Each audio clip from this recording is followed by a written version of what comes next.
Wrestling has more than one royal family.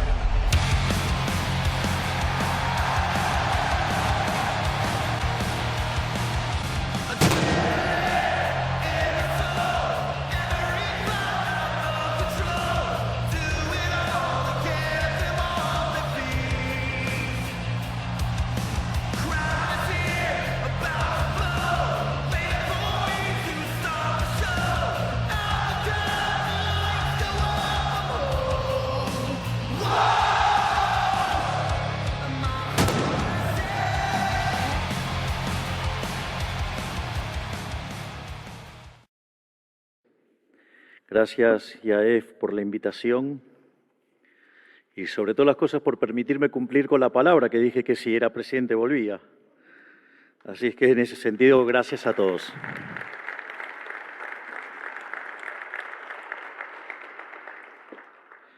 Básicamente la charla que tengo preparada es lo que es, digamos, nuestro modelo hacia la dolarización, que el nombre básicamente, técnicamente, sería una dolarización endógena. En este sentido, la charla va a tener tres partes. La primera parte tiene que ver sobre la naturaleza del dinero, porque pareciera que algunos economistas se olvidaron esencialmente de dónde apareció el dinero, cómo apareció el dinero, cuáles son las funciones del dinero, porque esto tiene características e implicancias muy fuertes en términos de cómo uno piensa la existencia del dinero y su incorporación en la economía. Una vez que tenga cerrado esa cuestión de índole conceptual, la segunda parte de la charla tiene que ver con la inclusión del dinero dentro de un modelo de equilibrio general, cómo funciona una economía con esto, y ahí también me voy a detener en algo que se supone que los economistas deberían saber y no saben, y me consta, que es el problema del ancla nominal. De esa manera voy a discutir distintas formas de cómo anclar el nivel de precios. Y finalmente voy a estar abordando nuestro concepto de dolarización endógena. Entonces, lo primero que hay que tener en claro es que de ninguna manera un modelo que se llame de ser de equilibrio general puede contemplar en las funciones de comportamiento el ingreso. Digo, eso es una aberración técnica. Entonces, cuando viene algún economista y le dice que hace equilibrio general y le puso en una ecuación de comportamiento el ingreso, empiecen a desconfiar. Lo segundo, digamos, otra aberración que cometió Keynes, digo, todas estas cosas están en un libro mío que se llama Desenmascarando la mentira keynesiana. En ese, el otro tema es la tasa de interés. Es decir, cuando ustedes vean, digamos, un economista que le dice que hace equilibrio general intertemporal, bueno, primero miren si verdaderamente el modelo es intertemporal, porque probablemente sea de un solo periodo. Si es de un solo periodo, digo, la tasa de interés no tiene sentido como criterio. La tasa de interés existe porque existe el tiempo, no porque hay un banco central fijando la tasa de interés. La tasa de interés tiene que ver con el hecho de pasar el consumo del presente al futuro y viceversa. O si ustedes deciden invertir y entonces pasan la producción del presente al futuro, por ejemplo. Es decir, la tasa de interés existe independientemente de que exista el dinero, existe porque existe el tiempo. Y además, la tasa de interés no es cualquier cosa. En realidad, la tasa de interés básicamente es el precio relativo de los bienes presentes en términos de los bienes futuros. Eso es la tasa de interés. Por eso es cuando, en algunos textos, no en todos, cuando ustedes pueden determinar la tasa de interés, que también se llama tasa de interés vixeliana, está determinada por la interacción del ahorro y la inversión. Ahora, ¿qué es el ahorro? El ahorro es el consumo futuro.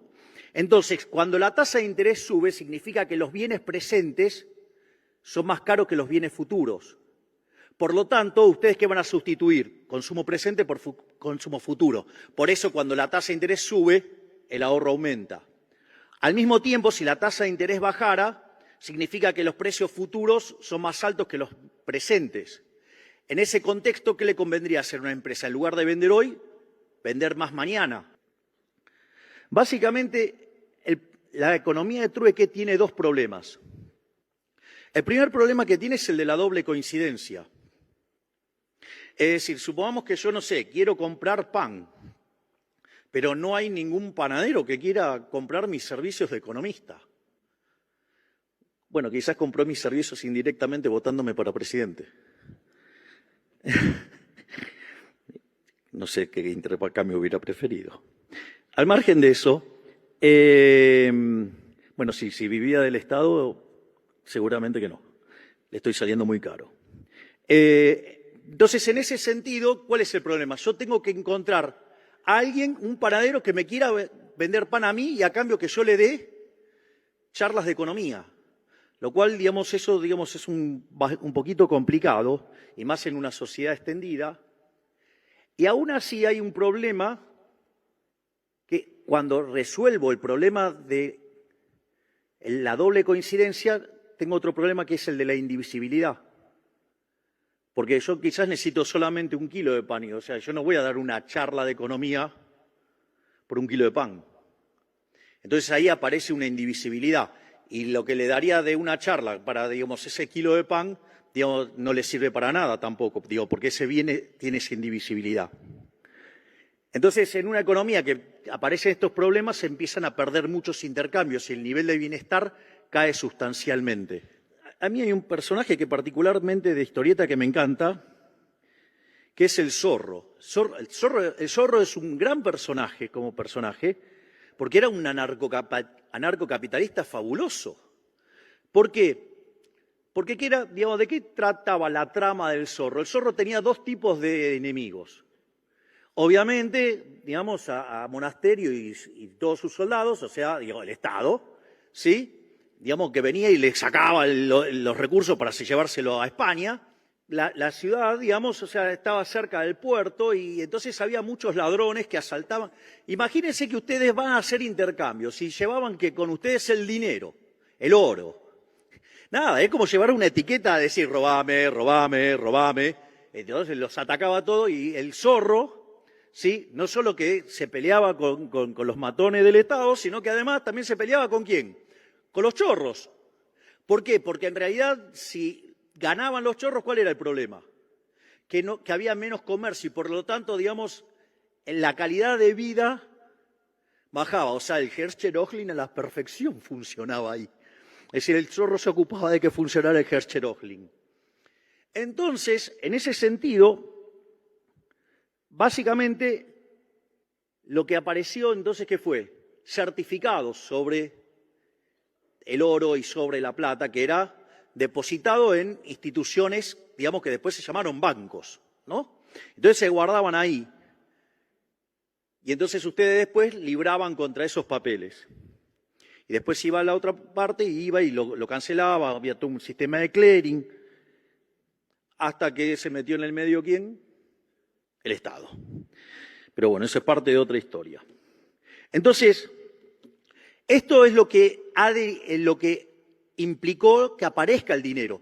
Pero no hay que olvidarse el elemento fundamental, que el dinero sigue siendo un bien de intercambio indirecto. Es una demanda derivada, existe como contraparte del sendero intertemporal de consumo al que ustedes quieren acceder.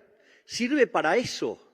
Es decir, nadie se lleva, pesos o lo que fuera al traje de madera, nadie se lleva todo eso al jonca, no sirve para nada, del otro lado no compra. O sea, no compra para nada. Entonces, en el fondo, por eso existe el dinero, pero el dinero tiene esa característica. Es decir, es más, la herencia, como diría el profesor de Pablo, es un error de cálculo. Entonces, en ese sentido,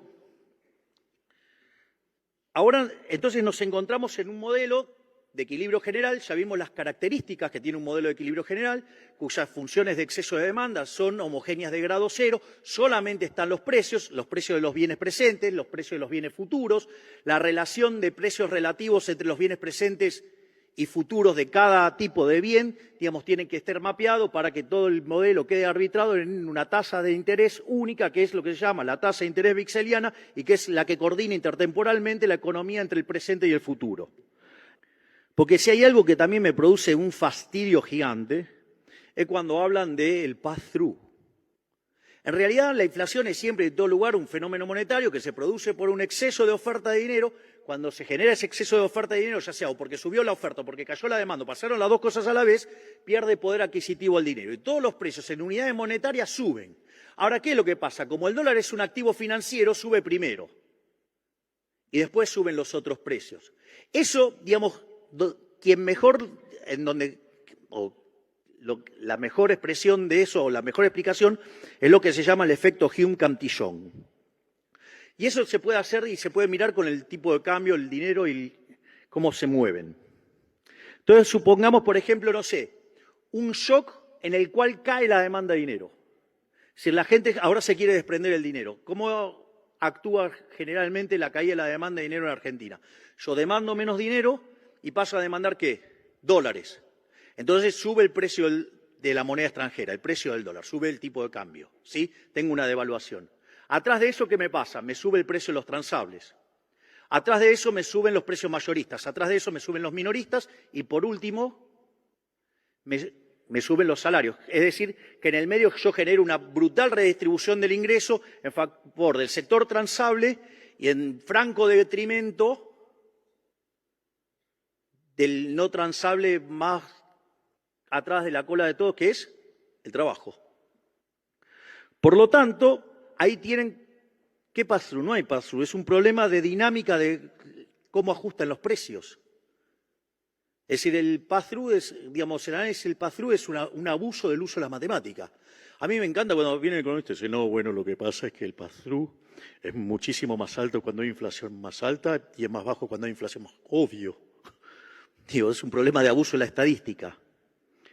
Entonces ustedes ahora inyectan dinero, entonces ¿qué es lo que le va a pasar? Primero, ¿qué va a pasar?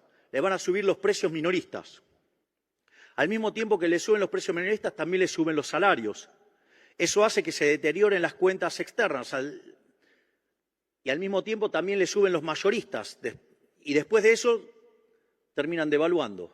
Es decir, que no es, digamos, fíjense que ahí, digamos, el pass-through, entonces, ¿cómo es? Funciona al revés, o sea, ¿cómo anda? ¿Cómo lo explican? Aparte, imagínense que ustedes generan un problema por el exceso de oferta de pesos y entonces después, digamos, que devaluaron por el exceso de oferta de pesos ese, digan, no, bueno, ahora tengo que corregir el tipo de cambio real porque en realidad mirando ese número, ¿qué? Digo, yo para que vean, digamos, la cantidad de errores que se cometen analíticamente. Entonces ahora, digamos, vamos al problema, ahora entramos en la segunda parte, que es el problema del ancla nominal. El ancla nominal, básicamente, tienen 4 formas de determinar el ancla nominal. Una es fijar la cantidad de dinero. Si yo sé que los saldos reales, es decir, la cantidad de dinero dividido el nivel de precios, es igual a la demanda de dinero real, y ese, digamos, en condiciones normales es un número fijo, el nivel de precios va a venir determinado ¿por qué? Por el cociente entre la cantidad de dinero y la demanda de dinero. Conforme yo vaya subiendo la cantidad de dinero, eso lo que va a generar es que el nivel de precios sea más alto. Ahora, si ustedes además esto lo hacen de manera sistemática, como van a estar generando inflación de manera permanente, eso lo que va a hacer es peor todavía, porque entonces va a hacer que la tasa de interés nominal ahora escale con la inflación. Por ende, al final tienen menos saldos reales en la economía, por ende tienen menos de un bien, por ende están peor. Es decir, con lo cual no solo que el dinero no es neutral, sino que además tampoco es superneutral. Y que cuando ustedes hacen esto, como además generan efectos redistributivos, afectan a las decisiones de ahorro y de inversión. Y cuando hacen eso, modifican la tasa de interés. Y cuando modifican la tasa de interés, modifican la estructura de capital. Y cuando hacen eso, además, modifican toda la demanda de trabajo.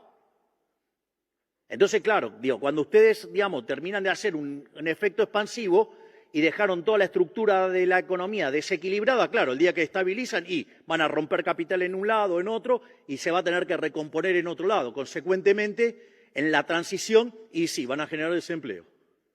No, porque ahora, digamos, que estamos bajando la inflación, ahora ¿cuál es el problema? Y sí, se genera desempleo. Y claro, obvio.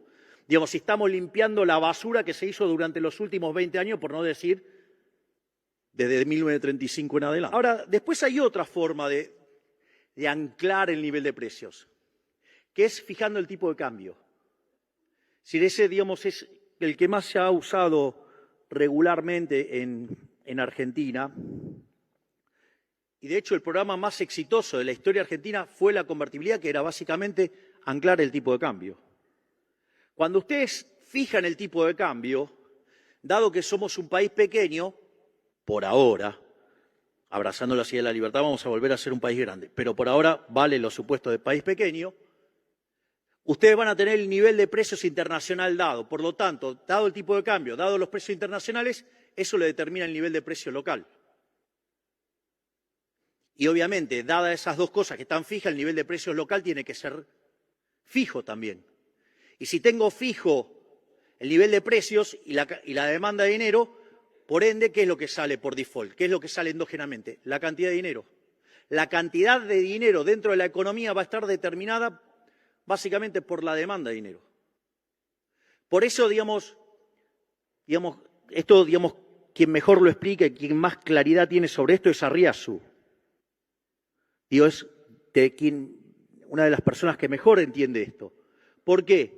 Porque queda determinado endógenamente y básicamente, solamente cuando ustedes se emiten contra demanda de dinero, eso no es inflacionario. O al menos no genera que pierda poder adquisitivo el dinero. Porque ahora sí lo que voy a hacer es me voy a meter con lo que estamos haciendo nosotros y cómo vamos camino a la dolarización endógena. Básicamente, cuando nosotros llegamos, me lo sé de memoria, no sé para qué me traje los anteojos, pero el déficit cuasi fiscal, o sea, lo que generaba el Banco Central, generaba 10 puntos de déficit. Esto no es un punto menor, porque cuando ustedes construyen un programa de estabilización, tiene 3 elementos. Tiene un ajuste fiscal, tiene un ajuste monetario, que en nuestro caso es el saneamiento del balance del Banco Central, y tiene una cuestión cambiaria. Nosotros hicimos un sinceramiento del tipo de cambio, y no fue a cualquier lado el tipo de cambio. El tipo de cambio, cuando allá en el Hotel Libertador, con Toto y su equipo, dijimos dónde ponerlo, era que ese tipo de cambio más el impuesto país quedara cercano al tipo de cambio de mercado, porque de esa manera minimizábamos el exceso de demanda de divisas, por ende minimizábamos el exceso de oferta en el mercado de bienes, en el mercado de trabajo y por lo tanto, si bien íbamos a implementar una solución dolorosa en términos fiscales, donde ese aumento del ahorro no iba a tener como contrapartida la inversión y iba a caer la actividad, el empleo y y los salarios reales iban a caer, porque estábamos sincerando la economía, al hacerlo de esa manera el daño era mucho menor. Porque después aparecen los que se quejan y dicen, no, tendría que haber puesto el tipo de cambio en 600. Pero sucede que en ese modelo, si las cosas salían bien, además había más inflación que la que tuvimos. Y ahora son los mismos que se quejan del tipo de cambio atrasado. Así que, por favor, recalibren bien el modelo porque las cuentas las están haciendo mal, entonces. Pero no solo eso, sino que además hay una cuestión adicional. Ahora entonces yo voy a tener la cantidad de pesos fijas. Y recuerden que yo dije que la demanda de dinero sí es una demanda derivada del sendero de consumo intertemporal. Ustedes para aumentar de manera permanente el sendero de consumo, ustedes necesitan tener un aumento permanente del ingreso. ¿Hasta ahí vamos? Por lo tanto, en la medida que nosotros recomponemos el crecimiento económico en la economía, y hay motivos para explicar esto, básicamente ¿por qué? Primero porque estamos empezando a rebotar. ¿Por qué? Porque los salarios en términos reales o empatan o le ganan a la inflación y en términos de alimentos le está ganando por goleada. ¿Por qué? Porque la inflación en alimentos viene muy baja. Segundo, porque después de 20 años de populismo salvaje castigando el capital, se comieron el capital. Al comerse el capital, el valor del producto marginal de capital, que en términos financieros, si ustedes quieren, la TIR del flujo de fondos de la firma, o si quieren, digamos, dado un WACC, el BAN del flujo de fondos de la firma es positivo y muy grande, dado todo el capital que se comieron. ¿Qué es lo que pasa? Eso va a generar inversión aun cuando no hiciéramos las reformas. Y como si todo esto fuera poco, había 15 puntos del PBI que se lo chupaba el Estado, generando el crowding out, y ahora va a haber qué cosa, se los devolvemos a la gente. Piensen que nosotros asumimos discutiendo la hiperinflación, ¿no? Porque de hecho la inflación mayorista de diciembre fue 54% y eso significa anualizado 17.000, que dicho sea de paso, el último dato dio 3,4. Y si toman otros de los indicadores de los precios del sistema de precios mayorista, están abajo de 3. Basta de miedo, digo, tanto miedo a la libertad, tanto miedo a los precios. Va a haber competencia de monedas. Entonces ustedes van a poder usar, ¿vieron que algunos hablan de canasta de monedas? Bueno, ustedes van a poder usar la moneda que quieran. Pueden usar, digamos, el dólar, pueden usar el yen, pueden usar el renminbi, pueden usar la libra esterlina, el franco. Eso es lo que se les da la gana. A mí me da lo mismo. Usan la moneda que se les da la gana. No me importa. Usan cualquiera. Por lo tanto, digamos, ahí tendrían un modelo de canasta de monedas, pero en lugar que la determine un burócrata las ponderaciones, ¿quién la va a determinar? El mercado. Lo van a determinar los individuos con sus decisiones de comprar y vender en la moneda que se les dé la gana. Pero la verdad es, ¿por qué ir a algo tan corto intelectualmente? Hay la Universidad Francisco Marroquí en Guatemala, que es la primera universidad libertaria del mundo. Ustedes en uno de los pasillos, cuando va caminando, entonces, por ejemplo, se encuentran con unos murales raros y tienen en un costadito tienen un vidrio y ese mismo dibujo. Bueno, esos eran los billetes que tenían en Guatemala antes de tener Banco Central, que eran emitidos por las empresas de café. Digo, Guatemala tiene uno de los mejores cafés del mundo. Entonces, el dinero lo emitían las propias empresas de café. Y estaba en el interés, o sea, y ese dinero estaba respaldado. ¿Por qué? Estaba respaldado por café. Es decir, era patrón mercancía, en serio. Entonces, en ese contexto, la realidad es, ¿y si yo me dedico a producir café, por qué no hago mis transacciones en términos de café? Si yo estoy en el sector petrolero, ¿por qué no las hago en términos de WTI? Si estoy en el sector del gas, ¿por qué no las hago en BTU? Si estoy en el campo, ¿por qué no las hago en soja? Es decir, la moneda la utilizo yo y utilizo. Con lo cual, fíjense que los riesgos de descalce de monedas se van a desplomar. Ustedes van a poder estar macheando todo lo que quieren, digamos, o sea, el ahorro que ustedes van a tener en términos de cobertura de seguro es enorme. Es decir, miren cómo les va a bajar además los costos de transacción a la economía. Entonces, en la medida que vayamos limpiando el Banco Central, vamos a poder ir a este régimen de emisión cero. Y con la competencia de monedas va a empezar a ocurrir esto de que el peso pierda peso relativo dentro de eso. Y ahí, digamos, automáticamente dolarizamos, terminamos con la inflación para siempre, le quitamos la navaja al mono asesino, que es la política, no nos van a joder más con la inflación y nos vamos a poner a trabajar en seguir haciendo las reformas estructurales para que Argentina en 35 o 40 años vuelva a ser una potencia. Muchísimas gracias. Royal family.